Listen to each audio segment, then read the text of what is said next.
류현진이 시즌 13승에 다시 재도전하게 됩니다. 지난 볼티모어와의 경기에서 중반까지 엄청난 호투에도 불구하고 6회 투아웃까지 잡은 상황에서 3실점을 해버리면서 실망을 주게 되었고, 13승을 놓친 것은 물론이고 평균 자책점도 오히려 더 상승하면서 현재 류현진은 26게임 등판하고 평균 자책점이 3.92가 되었습니다. 이 정도의 성적은 거의 좋은 팀에서는 5선발급이라고 봐야죠. 팀의 기둥이었던 류현진이 한순간 민망한 성적을 보이게 되었습니다. 하지만 아직 시즌은 끝나지 않았습니다. 지금부터 다시 일어서면 3.50 이하로 낮출 수 있습니다. 류현진은 현재 새로운 전략이 필요한 상황입니다. 현재 나이 35살이기도 하고 컨디션이 좋지 못하고 정상 구속이 나오지 못하면 타자들을 압도할 수 없는 건 뭐 당연한 상황이고, 결국 경기 중 체력 소모와 등판 후 회복력이 더뎌지면서 후반기에 부진이 일어나고 있습니다. 다시 말하면 컨디션만 좋으면 류현진은 여전히 최고 투수 중 한 명이라는 거죠. 남은 시즌 등판의 열쇠는 역시 류현진의 체력 관리가 될 것입니다. 경기 중에서도 체력 안배가 되는 볼 배합이 필요할 것입니다. 볼티모어와의 경기에서도 초반부터 구속도 끌어올리고 전력 투구를 하자 분명 좋은 결과가 나오고 있었습니다. 어쩌면 타자들이 세 번째 타석이 오기 전에 4회까지 59 안에 끝내야 6회까지 힘있는 투구가 될 수 있지 않을까 생각해 봅니다. 이제 류현진은 13승 도전은 더욱 긴장해야 하는 상황입니다. 양키스를 만나게 되기 때문이죠. 류현진은 올 시즌 양키스를 3번 상대하고 1승, 평균 자책점은 2.50을 기록했습니다. 개막전 선발 등판으로 게리콜과 맞대결해서 5.1이닝 2실점으로 호투를 펼쳤고 당시 팀도 이겼죠. 또한 두 번째 등판에서는 6.2이닝 무실점으로 승리 투수가 됐고, 세 번째 등판에서는 6이닝 3실점을 거뒀습니다.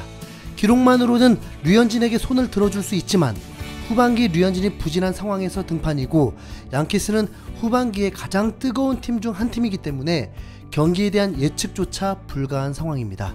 류현진에게 철저히 당했던 스탠트는 어느새 2할 7푼 홈런 26개까지 치고 있고, 류현진을 괴롭혔던 저지는 3할에 육박하고 30개 고지 홈런도 돌파한 상황입니다.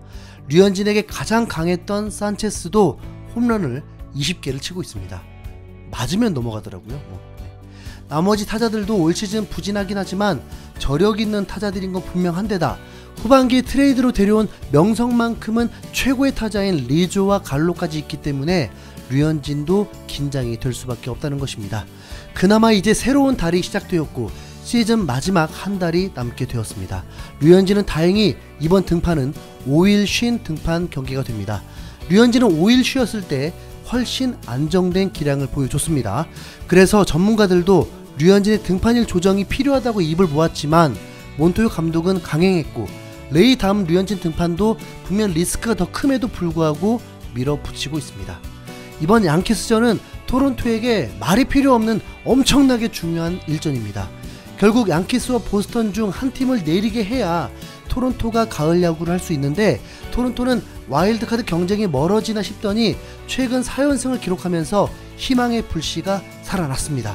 특히 와일드카드 경쟁팀인 오클랜드를 상대로 스윕을 해버리면서 잘 나가고 있던 오클랜드를 제대로 무너뜨렸습니다. 오클랜드를 무너뜨리기까지는 선발 투수들이 잘 버텨준 것도 있지만 드디어 타선이 살아날 조짐이 보이고 있다는 것입니다. 몬토요 감독이 대놓고 말한 것처럼 토론토는 후반기에 타선의 힘이 떨어지면서 좀처럼 점수를 내지 못했습니다. 그러나 오클랜드를 만나면서 평균 9득점 이상을 뽑으면서 제대로 살아났습니다. 이게 바로 토론토다운 야구가 되는 거죠. 스프링어가 아직 살아나지 못하고 있음에도 타선이 폭발하고 있습니다. 류현진은 볼티모어와의 경기에서 전보다 안정적인 느낌을 보여주었습니다. 중계진에서도 그 이유를 데니 젠슨 포수에서 찾기도 했습니다. 젠슨은 부상에서 복귀를 했고 타격감도 괜찮습니다. 그 상황에 류현진 등판 때 젠슨의 출전도 예상되기 때문에 좀 더 마운드의 안정감 기대해 볼 수 있겠죠. 류현진도 9월에는 다를 것이라고 약속했으니까 믿어 보자고요. 류현진의 상대 투수 타이오는 시즌 중 딱 한 달만 호투를 펼쳤고 대부분 위력적이지 못했습니다. 지난 경기에서도 에인절스와의 경기에서 5이닝을 채우지 못하고 6실점 난조를 보였습니다. 류현진이 5연승만 이끌어준다면 토론토 정말 와일드카드 충분히 대역전이 가능하게 됩니다. 자, 가장 불안했던 류현진마저 살아난다면 토론토의 분위기는 더욱 고조가 될 것입니다. 류현진 컨디션 어때요? 제발 괜찮다고 말해주세요. 류현진 13승 토론토 연승 파이팅!